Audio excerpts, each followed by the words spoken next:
This episode provides a high-level overview of the Long Island serial killer list case as of July 28, 2023. The narrator mentions that the episode was released early to fan club members, who also get ad-free access. They also note that a merchandise store will open on August 2nd with early access for fan club members. The story then shifts to the beginning of the case 13 years ago, focusing on Shannon Gilbert, a young woman who had graduated high school early and turned to sex work to make ends meet. On May 1, 2010, Shannon had her driver, Michael Pack, take her to meet a client in Oak Beach, a gated community on Long Island. Initially, everything seemed fine, but around 4:50 a.m. the situation changed. The client, referred to as Brewer, asked Michael to remove Shannon from his house as she was freaking out. Shannon then made a 911 call lasting over 20 minutes. During this call, she sounded increasingly panicked, repeatedly asking why and insisting that they were trying to kill her, though it wasn't clear who they were. The 911 operator couldn't trace Shannon's location due to her using a cell phone. In the background of the call, two men, believed to be Brewer and Michael Pack, can be heard. Michael is described as chuckling at times, saying Shannon was acting crazy and comparing her to a character in a movie. Throughout the call, Shannon's behavior was erratic. She sometimes accused Michael of being involved in whatever was frightening her, while at other times asking him to take her home. However, she refused to leave with him when he tried to get her to do so. The narrator suggests that Shannon's case may or may not be related to other victims found on Long Island, but emphasizes that her disappearance was the catalyst for the larger investigation into what would become known as the Long Island serial killer case. The narrative continues from Shannon Gilbert's 911 call. After leaving the house on foot, Shannon ran to a neighbor's house, Gus Coletti. He tried to help her, but she ran off without responding. This account contradicts Coletti's earlier statements to the press, where he claimed he had brought her inside and she fled when he was about to call the police. After Shannon left, Coletti called 911 to report the incident, mentioning he saw a black SUV, presumably Michael's, searching for her. Shannon then reached another house, where the resident, Barbara Brennan, also called 911, reporting a girl banging on her door asking for help. Brennan was too scared to answer. Shannon eventually disconnected from 911 and vanished. Michael Pack didn't report her missing, possibly due to the illegal nature of their trip. Her family only learned she was unaccounted for days later when a local doctor, Peter Hackett, called Shannon's mother, claiming he had taken Shannon in as part of a home for wayward girls. Shannon's mother reported her missing, but the case wasn't taken seriously initially. There were no major search efforts or national news coverage. The main effort came from Officer John Malia, who conducted training exercises with his sniffer dog, Blue, along Gilgo Beach. On December 11, 2010, during one of these training sessions, Blue discovered the first set of human remains on Gilgo Beach. This led to further searches, and over the next 2 days, 3 more sets of remains were found. According to a bail application filed by Suffolk County, these remains belonged to Megan Waterman, Melissa Bartholomew, Amber Costello, and Maureen Brainerd Barnes. The bail application noted that these 4 victims shared a similar profile, suggesting a pattern in the killings. This discovery marked a significant turning point in what would become the Long Island serial killer case, transforming it from a missing person investigation into a serial murder case. The narrative continues with a description of the victims found on Gilgo Beach. According to a bail application, the 4 initial victims shared similar characteristics. They were white, petite sex workers in their 20s who used the internet to engage clients. Their bodies were found close to each other, 22 to 33 feet off the parkway, similarly positioned and bound with belts or tape. 3 were wrapped in burlap-type material, which was later clarified to be camouflage burlap used for hunting, not nursery burlap as previously reported. All victims had missing clothing and personal possessions, were killed by homicide, and had contact with someone using a burner cell phone shortly before their disappearance. Searches were paused during winter but resumed in spring 2011, still seeking Shannon Gilbert. The case then took a historic turn. March 29, 2011. Partial remains of Jessica Taylor were found, linking to a 2003 case in Manorville where her torso was discovered. April 4, 2011. 3 more victims were found. 1. Partial remains of Valerie Mack, linking to a 2000 case in Manorville. 2. An intact toddler wrapped in a blanket still unidentified. 3. Complete skeletal remains of an unidentified Asian male in women's clothing. April 11, 2011. Two more incomplete sets of remains were found. 1. A skull of an unidentified person. 2. A skull and teeth later identified as Fire Island Jane Doe from a 1996 case. These discoveries linked the current investigation to cold cases dating back to the 1990s, significantly expanding the scope and timeline of the case. The narrator emphasizes the shocking nature of these continuous discoveries and how they deepened the mystery surrounding the Long Island serial killer case. The narrative continues with the discovery of more remains. A skull and teeth identified as Fire Island Jane Doe, linked to legs found on Fire Island in 1996. Upper and lower extremities belonging to a victim nicknamed Peaches, connected through DNA to a torso found in Hempstead Lake Park in 1997. The nickname came from a peach tattoo on her left breast. The investigation's timeline was complex, with DNA connections and victim identifications taking weeks, months, or even years. As of the recording, 4 victims remain unidentified: Fire Island Doe, the Asian male, the toddler, and Peaches. DNA testing revealed that the toddler was Peaches' child. The narrator then discusses the ongoing debate about whether these murders were the work of one or multiple killers. Arguments for a single killer include the remote location used as a dumping ground, the unlikelihood of multiple killers using the same area without encountering each other. Arguments for multiple killers include the distinct nature of the Gilgo 4 victims' similar demographics, disposal methods. The variety in other cases, different genders, races, ages, disposal methods. However, the spatial arrangement of the bodies complicates the theory of multiple killers. The Gilgo 4 were found between other victims, and Peaches and her child were found on opposite ends with the Gilgo 4 between them. The narrator mentions that for over a decade, the case remained unsolved, partly due to corruption within the police department. They specifically mention former Suffolk County Police Chief James Burke as a subject of controversy related to the investigation. The story emphasizes the complexity of the case, the ongoing debates about the number of killers involved, and the long period without significant progress in solving the murders. The narrative continues with a discussion of corruption within the Suffolk County Police Department, focusing on former Police Chief James Burke. The podcast Unraveled Long Island Serial Killer is recommended for more information on this topic. Burke allegedly prevented FBI involvement in the investigation. Possible explanations for his actions range from protecting his own illegal activities involving drugs and sex workers, to potentially being involved in or knowing about the murders. Burke was jailed in 2016 for a civil rights violation related to assaulting Christopher Loeb in 2012. Loeb made unsubstantiated claims about seeing a snuff film in Burke's vehicle. The corruption extended beyond Burke. The New York Times reported that the long-standing district attorney and the top anti-corruption prosecutor were also implicated in covering for Burke. Despite this corruption, the narrator emphasizes that there are good people in law enforcement working to correct these issues. They stress the importance of departments being transparent about their flaws so that others can learn from their mistakes.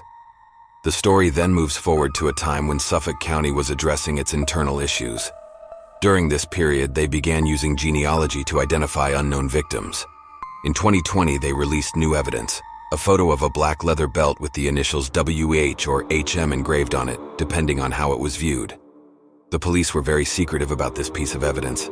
The narrative highlights the complexities of the investigation, the impact of corruption on its progress, and the efforts to move forward despite these setbacks. In January 2022, after cleaning up Suffolk County, the district attorney's office formed a task force comprising investigators, analysts, and prosecutors from various law enforcement agencies.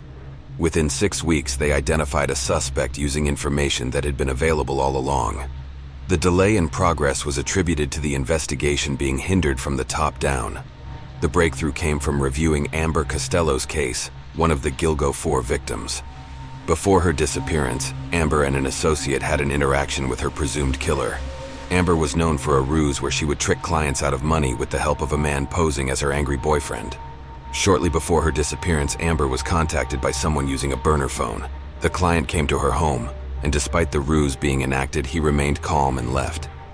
He later texted her, complaining about not receiving the services he paid for. Amber made plans to meet him again that day, leaving her phone behind when she left her home for the last time. A witness described the client as a large white male, about 64 to 66 tall, in his mid-40s, with dark bushy hair and large oval 1970S style glasses.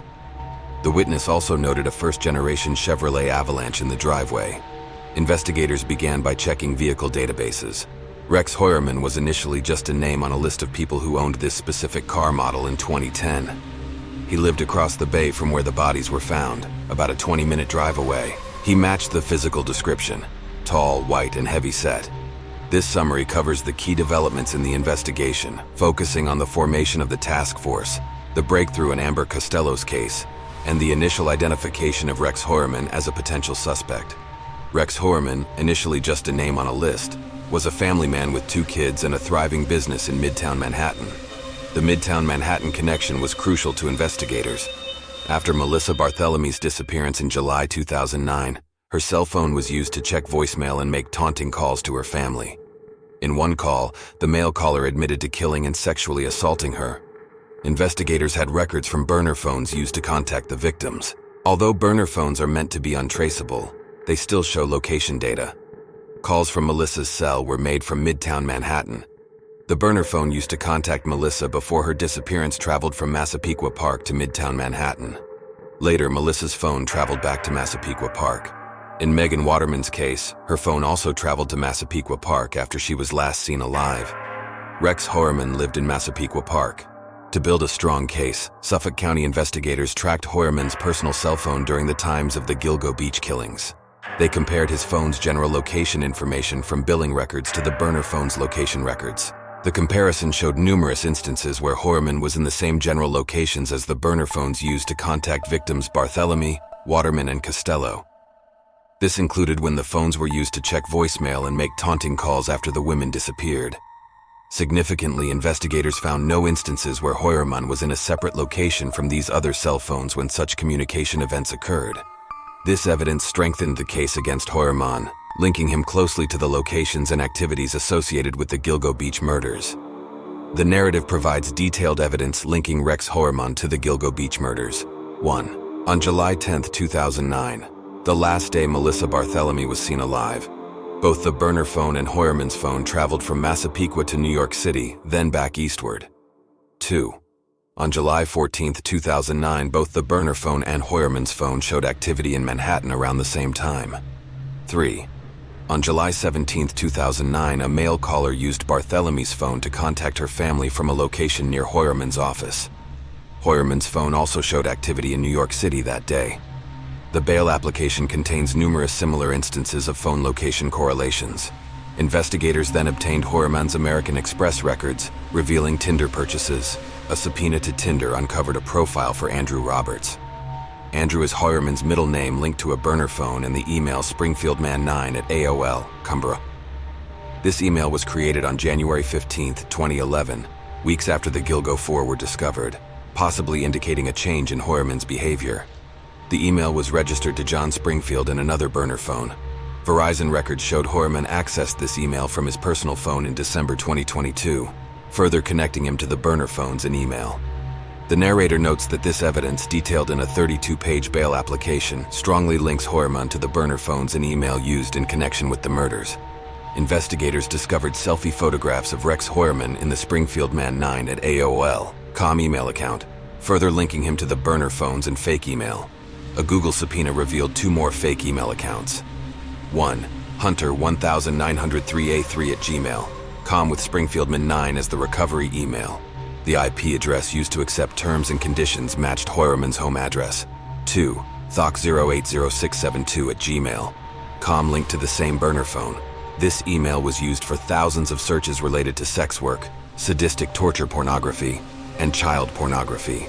The Thoc080672 email was also used to search for information about the Long Island serial killer investigation, including specific victim names, relatives' names, and updates on the case. Heuermann searched for and viewed articles about the task force investigating him. Despite potentially knowing about the investigation's progress, Heuermann continued using the burner phones to contact sex workers in 2023. Surveillance footage showed him adding minutes to one of the phones on May 19, 2023. The narrative emphasizes Heuermann's ongoing risky behavior, even as the investigation closed in on him, suggesting either overconfidence or a compulsion to continue his activities despite the danger of being caught. Investigators were anxious to make an arrest but were waiting for DNA evidence. Hairs not belonging to the victims were found on the Gilgo Beach victims in 2010. 1. A female hair in Maureen Brainerd Barnes' leather belt buckle. 2. Two female hairs near duct tape on Megan Waterman's head. 3. A female hair in duct tape and burlap wrapping Amber Costello. By July 2022, preliminary results showed all hairs were from the same woman. Investigators collected bottles discarded outside Rex Heuermann's home for comparison. 7 months later, DNA results indicated a woman living in Heuermann's home was likely the source of the hairs. This was believed to be Heuermann's wife, who was out of town during some of the killings and likely uninvolved. A single male hair was found on Megan's burlap wrapping. In January 2023, investigators collected Heuermann's DNA from a discarded pizza crust. By June 12, 2023, results showed Heuermann couldn't be excluded as the source of this hair, with 96% of the North American population ruled out. With this evidence, Rex Heuermann was arrested on July 13, 2023, in Manhattan, and charged with 3 of the 4 Gilgo Beach murders. The narrative emphasizes the meticulous collection of evidence, the long wait for DNA results, and the final pieces that led to Heuermann's arrest. Rex Heuermann was charged with 6 counts of murder for 3 victims, Melissa, Megan, and Amber. He wasn't charged for Maureen Brainerd Barnes' murder, but was named a prime suspect. Possible reasons for this include lack of concrete evidence or strategic legal decisions. Upon arrest, Heuermann reportedly asked, "Is it in the news yet?" The narrator speculates whether this indicates concern for his family or excitement about notoriety. The narrative then explores potential additional crimes Heuermann might be responsible for. 1. Option 1. There were multiple killers, explaining why the bail application only mentions the Gilgo 4. 2. Option 2. Heuermann is responsible for all victims, but authorities focused on the strongest cases for the initial arrest. 3. Option 3. Heuermann is responsible for the Gilgo 4 and potentially other victims elsewhere. The narrator recalls a 2018 episode discussing 4 similar victims found in Atlantic City in 2006, noting similarities to the Gilgo 4. Although previously considered unconnected, authorities are reviewing potentially linked cases due to Heuermann owning property in South Carolina and a timeshare in Las Vegas. The narrative concludes by mentioning the potential usefulness of entering Heuermann's DNA into the CODIS database to identify potential links to other unsolved cases. This summary maintains the original chronology and key points of the story, focusing on the charges against Heuermann, speculations about additional crimes, and the ongoing investigation into potentially linked cases. The narrative begins by explaining that it's illegal to enter Heuermann's DNA into CODIS before conviction. However, authorities can still connect him to other cases through different means. After Heuermann's arrest, authorities searched 2 storage units and spent 12 days searching his home. They found a tremendous amount of information, including a glass-encased doll, a painting of a beaten woman's face, and a cement room in the basement with a steel door containing nearly 300 guns, many unpermitted. During a press conference on July 25th, reporters repeatedly asked about a mattress in the vault, but the DA avoided answering directly. The DA confirmed no human remains were found in the house or yard. The narrative then discusses the speculation about whether Heuermann kept trophies from victims. It clarifies the difference between souvenirs kept privately and trophies displayed openly in the context of serial killers, as explained by former FBI profiler Jim Clemente. The story then returns to Shannan Gilbert's case, which officially was labeled Death by Misadventure. Her 23-minute 911 call has been released, and a consulting firm working with the Gilbert family lawyer analyzed it.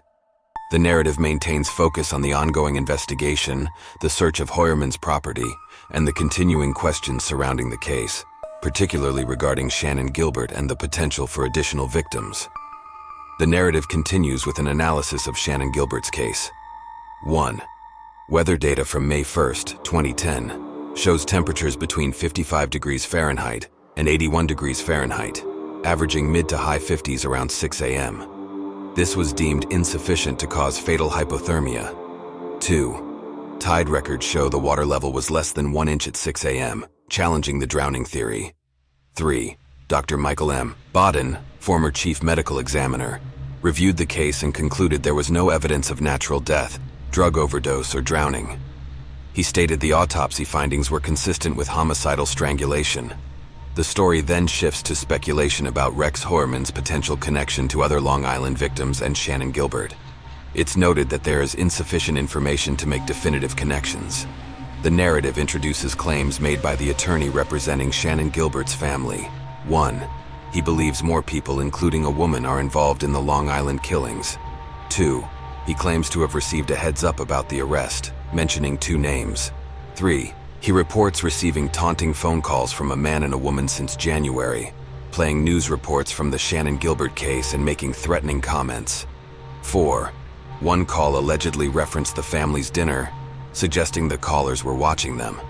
The story maintains focus on the ongoing investigation and the potential for wider involvement in the Long Island killings, while also highlighting the continuing mystery surrounding Shannan Gilbert's death. The narrative continues with the account from Shannan Gilbert's family attorney about the taunting phone calls. During one call, the caller said, "I hope you're enjoying dinner," followed by, "I hope you enjoy your pizza." Moments later, their doorbell rang, and a pizza delivery person arrived with 3 pizzas they hadn't ordered. The family lives in a secluded area on a hill, making the incident more unsettling. When they called the Pizza Hut where the order came from, they were told that a woman, with a man in the background pretending to choose toppings, had placed the order. The narrator questions whether this incident is related to the Gilgo beach murders, or if it's a cruel hoax, acknowledging that worse things have happened before. The story concludes by stating that there is still much information to come out about the case. The narrator describes this as a new chapter in the Long Island serial killer case, calling it the season of justice, and suggesting that this is just the beginning of new developments. The narrative maintains the tone of uncertainty and anticipation about future revelations in the case, while also highlighting the disturbing nature of the alleged harassment of the Gilbert family.